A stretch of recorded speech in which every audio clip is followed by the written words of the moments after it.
champion of the John Deere Classic, Zach Johnson, to the interview room. You're making your 23rd start here. This is 5 more than any player on tour since 2002. What does that mean to you, and what's it like being back here? Wow, that's hard to summarize. Well, just to come back, it means it's like going home. Like in a lot of respects, I obviously I travel for my living. Maybe not as much as I once did, but I'm still pursuing this at a pretty high rate, and it's always nice to go home. And so when I can come back to the Quad Cities, come back to this event, an event that is all the cliches, near and dear to my heart. I love it. I love everything about it. And it starts with just kind of getting in the area, then, getting situated at the hotel, and then coming to these grounds. So did a thing with John Deere last night at the headquarters. Like that, it just felt like I was, rubbing shoulders, shaking hands with friends that I've known forever. And in a lot of respects, that's true. So, yeah, I mean, it's pretty awesome. 22nd, did you say? 23rd? 23rd start. Yeah, I mean, that's if you'd asked me that 25 years ago, I would have been speechless. So I don't take that for granted. It's amazing. I mean, I love every aspect of this, starting with the people and ending with the golf. Awesome. All right, we'll open it up to questions. If you have a question, just raise your hand, and we'll get a mic over to you. We'll start over here on the left. You played 22, 23 straight now, but you've made 16 straight cuts here. What is it about this golf course that you feel like fits your game? I would say number one, it's just the turf. Like my feet just feel, that's going to sound strange, but my feet just feel comfortable here. I mean, I grew up on bent grass fairways. I grew up on bent grass greens.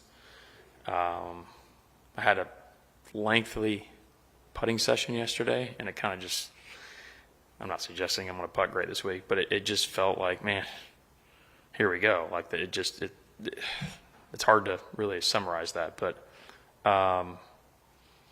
I mean, I'm experienced. I know the golf course. I know where not to go, given the conditions. I feel like I've had every wind. I feel like I've had every element thrown at me here, and I've had everything Mother Nature has thrown, wet, dry, windy, whatever. I've had it, so I feel like I can navigate it, in a pretty opportune manner. That doesn't mean it's going to happen. I mean, I still have to execute, and I think my game is at a point where execution is really the main thing that I've got to focus on, and I love that. Every aspect of my game has been pretty solid, and everybody that knows me and knows me well, it's boring, but I love boring. I'm really good at being boring, so I love boring golf. But yeah, I mean, it's everything here. It's the hills, it's the bumps, it's the rolls, it's the speed. It's just, I'm comfortable. Doesn't mean it's going to happen. I think that answers why I've had, a pretty consistent amount of arguably success. You talked about that execution. You're top 20 at the Texas Open. You're top 10 at the Masters the next week. What do you feel like was working at that point of the season, and how do you channel that? Kind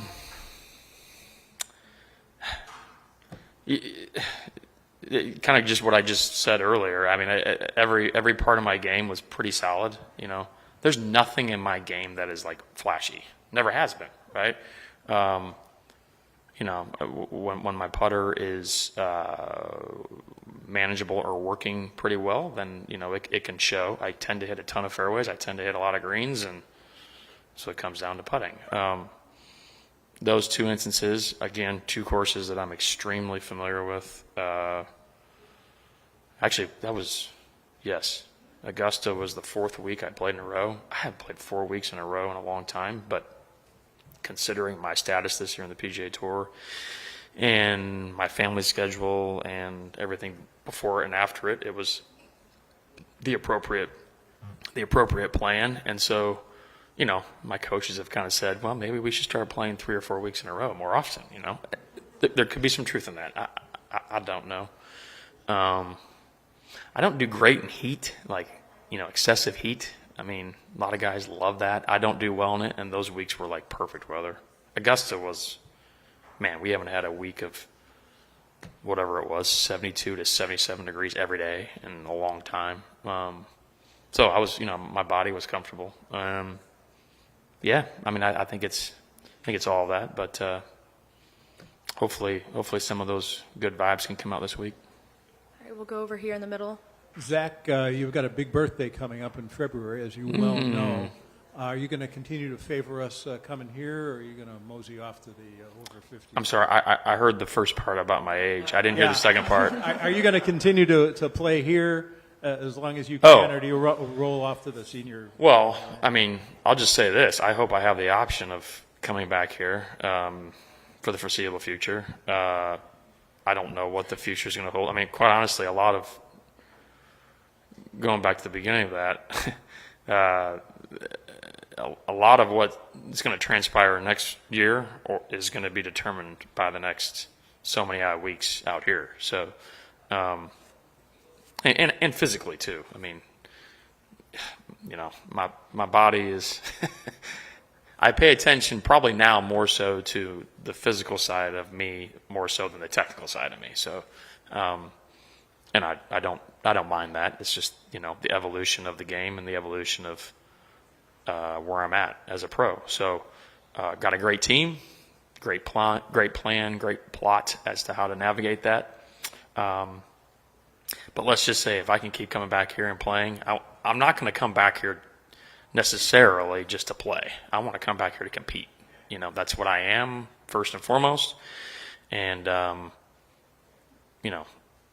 to whatever capacity I do come back, I hope it's in competition. But I can't hide the fact that I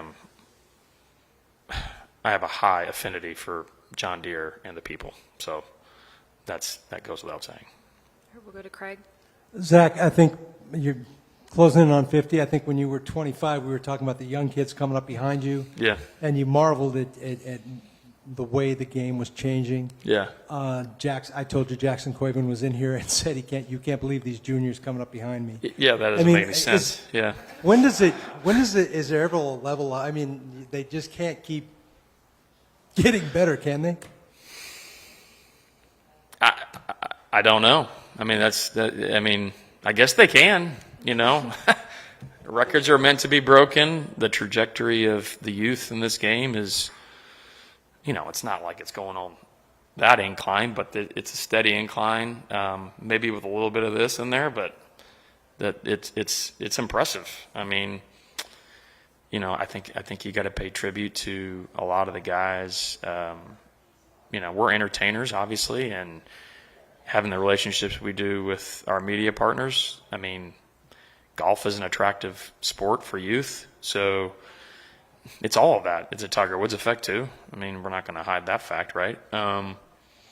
It's all of it, and we got athletes playing this game at a young age that could probably go a different direction in sports, but this sport grabbed them, and for good measure, because it is awesome. It's daunting, it's scary, but it's fantastic, if that makes sense. I mean, as a competitor, as an athlete out here, the youth of this game is impressive. Just like one of my son's best friends, arguably his best friend, they're both going to Clemson, is a freak in this game. I mean, he's a freak. He's been doing things at 15 years old that I've never been able to do, and he's 18 now. So, yeah, watch out. There's a lot of them, Well, the good news is next year you'll be 50, and Ernie Els will be talking about these 50-year-olds coming out of the Yeah, well, that's an option.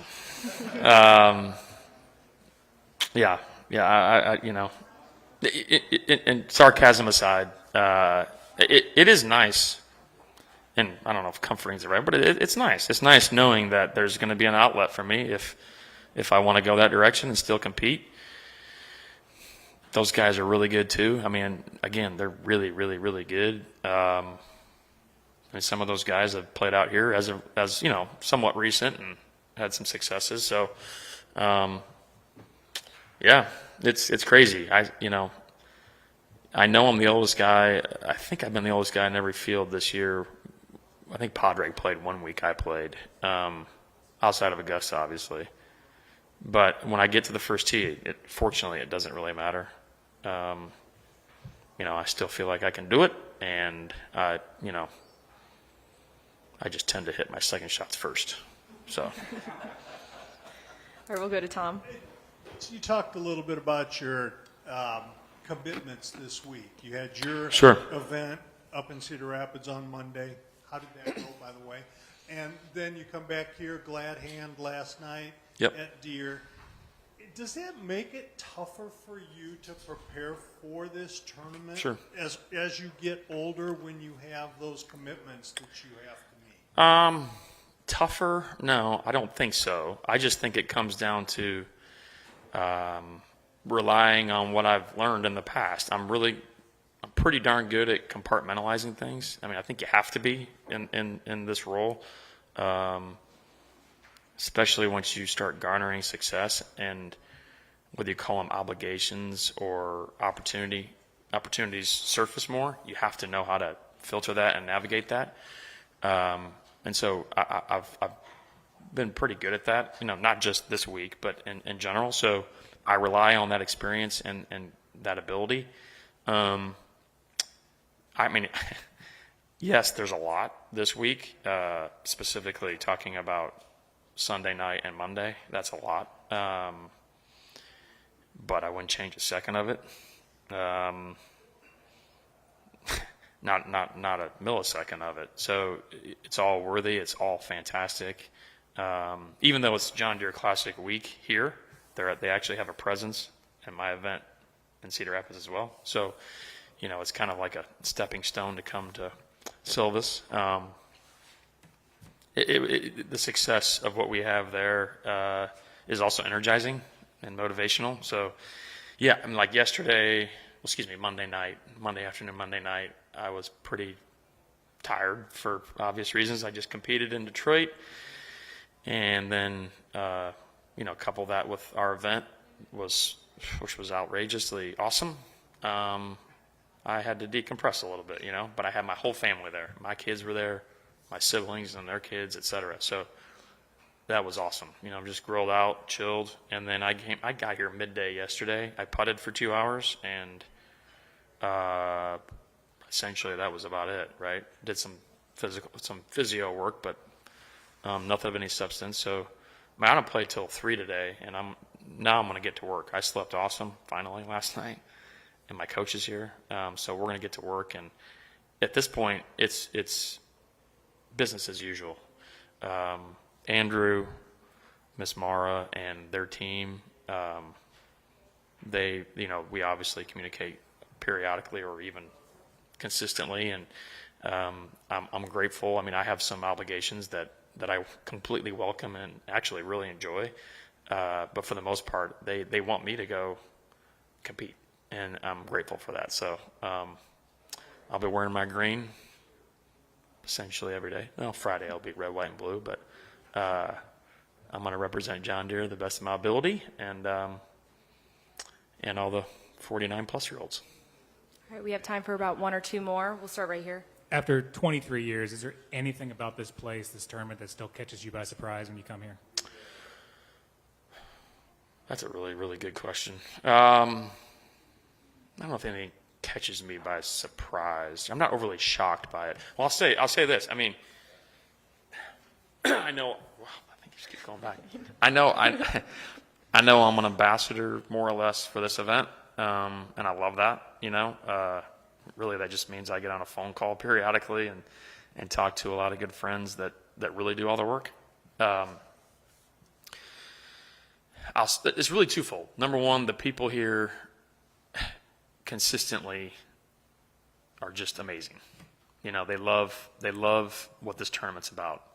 And I can really get specific on that, but I'll just highlight it once, right? I mean, over 200 million to charity, right? It's coming up. That's why we do what we do. Like, today's the biggest day of the week.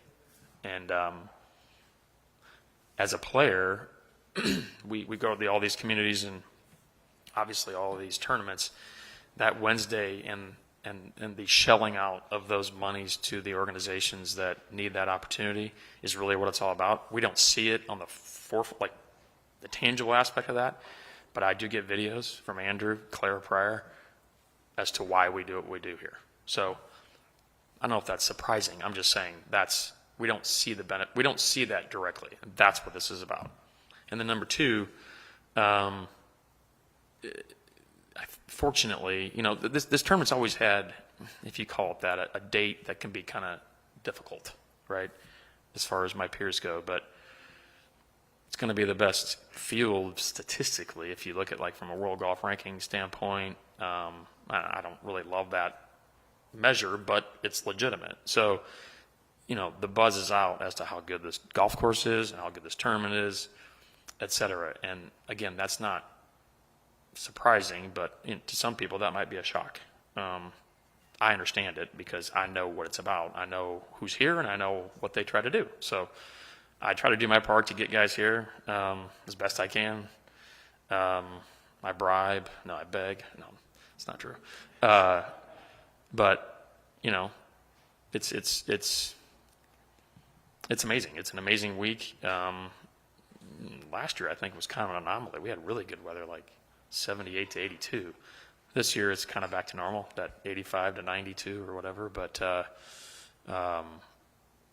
it's an awesome week. It's a trying week because of the walk, which is, I like that too. So yeah, I mean, I think there's nothing that's overly surprising. I just think it needs to be made mention that this week is it's growing on tour as to how good it is.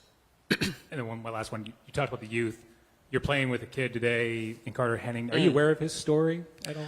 I've been briefed on it a little bit. I don't want to completely guess on it, but I know had a tragic accident. I don't know at what age, but he was a pretty accomplished player and continues to be, given the circumstances. So I've got 2 teenage boys, and I'm not so sure either one of my boys are as courageous or as strong as this kid. And my oldest man is a big man. He's strong, but mentally as strong. I'm excited. I'm excited to witness, and then obviously have a little chat with him here and there. I saw my dad somehow was we have a connection with the family or maybe his business. I forget how it is. His aunt, or it doesn't matter.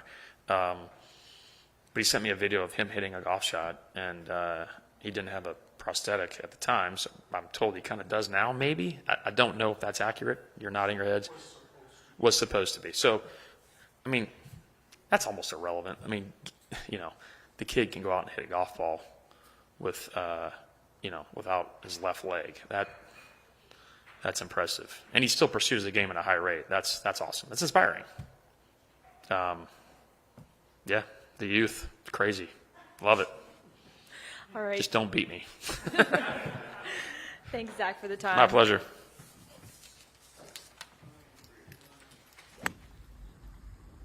All right.